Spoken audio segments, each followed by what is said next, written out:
Kamusta mga idol? Sa bidyong ito ay umpisahan natin ang trabahong ito sa pagbabasa ng plano. Dahil natapos na yung isang kwarto ay dito naman tayo gagawa sa kwartong ito. At dito naman gagawin ang pagpapalit ng normal switch tulad sa kabilang kwarto. Andito na naman ang inyong maintenance electrician na experience lang ang puhunan, hindi nagmamagaling at may magaling pa naman sa akin.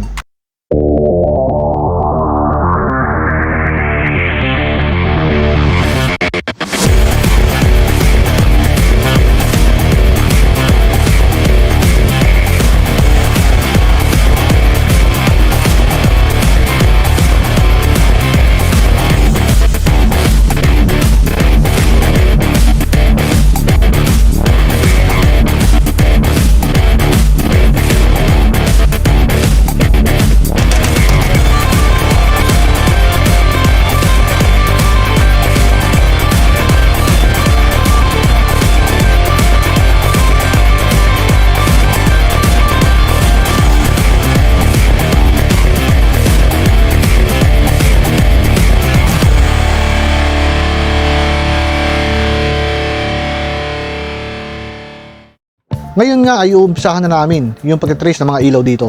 At gaya nga sa naunang kwarto, ay kakansilahin na namin sa Kinex ang control nito. Dahil inayawan na nga ng anak ng amo ko yung system na dating nakalagay dito. Dahil sa nangyayaring malfunction nito, dahil kalimitan ay naghahang na nga ito. At dito ay kinakabit na nila yung normal switch na gusto ng anak ng amo ko. Para sa akin ay mas maganda na nga yung ganito. Mahirap kasi pag sa Kinex pa nakakonect ito. Dahil hindi naman ako masyadong bihasa sa mga program na tulad nito.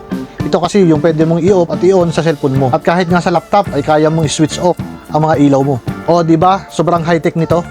Ang galing! Ang galing! Ngayon naman ay nakapaghila na sila ng mga wire dito. 4 na return at isang hot wire para sa bagong switch na ilalagay dito. 4 na sequence kasi ang nakalagay sa plano. Ito kasi ang pabil ko sa trabahong ito.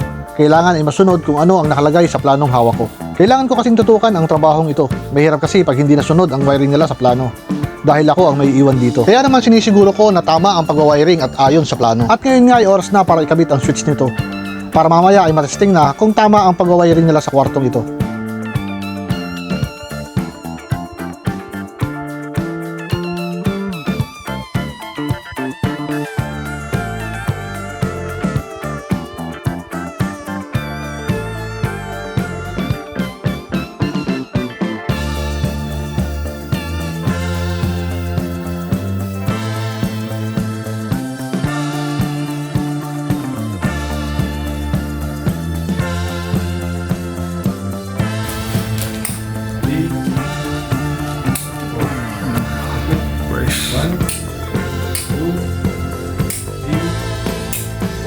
Okay.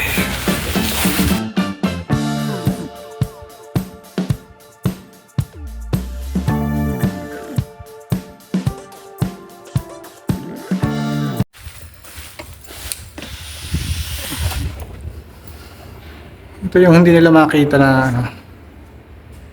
na ilaw, yung wiring niya.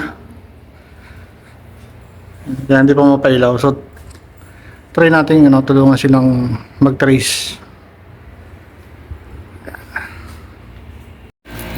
So ngayon guys, bumaba ako dahil nahirapan sila mag-trace dun sa balcony, yung 3 spotlight.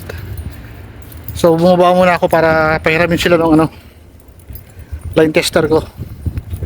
So tulungan ko sila mag-trace para matapos na yung sa balcony. Alright. Ngayon nga, itinulungan ko na sila sa pag-trace gamit itong light tracer ko. Mahirap kasing mag-trace ng cable pag wala ka ng ganitong gamit. Sa dami ba naman ng wire at royal cord sa loob ng kisame, paniguradong mahabang oras ang gugulong mo rito. Lalo na at wala kang gamit gaya nito. At kung maintenance electrician din ang trabaho mo at wala ka nito, ay mas mainam na meron ka nito. Malaking tulong din kasi ito sa ating trabaho.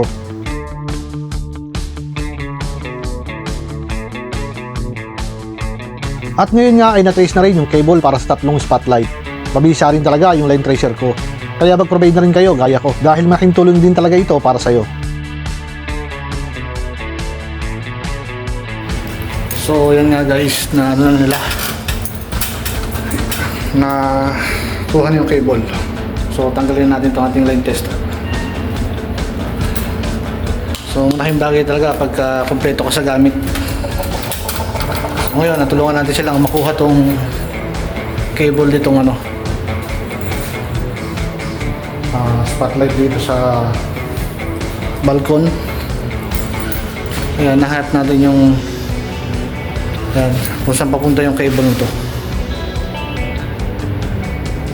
So yan nga mga idol, ibinabalik na lang yung isang ilaw na pinagkabitan ko ng line tracer ko. At maya-maya lang ay pwede na natin pailawin ito. At para sa akin, wala namang problemang tumulong sa abot ng kakayanan ko. Kahit pakontrata nila ang trabahong ito. Basta marunong lang silang makiusap at magpakatao. Kahit pa iba ang lahi mo. Bola lang yan. At kaya ngayon, testingin na natin ito.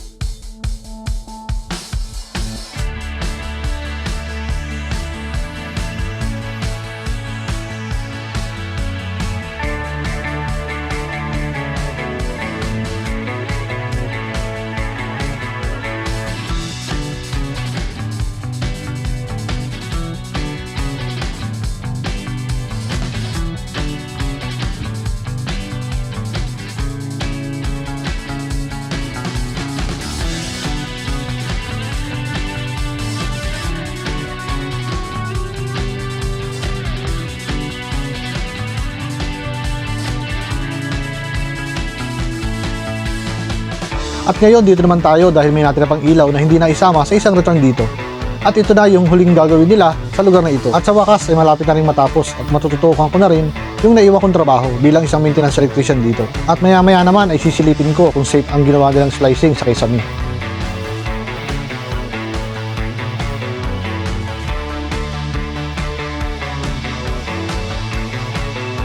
At dito nga ay nakita ko na okay naman yung mga ginawa nilang splicing dito sa loob ng Kisame. Kaya naman, dito ko na lang tatapusin ang video ito. At kung umabot ka dito sa video ito hanggang dulo, ay maraming salamat sa suporta mo. At magkita-kita na lang ulit tayo sa mga susunod kong video.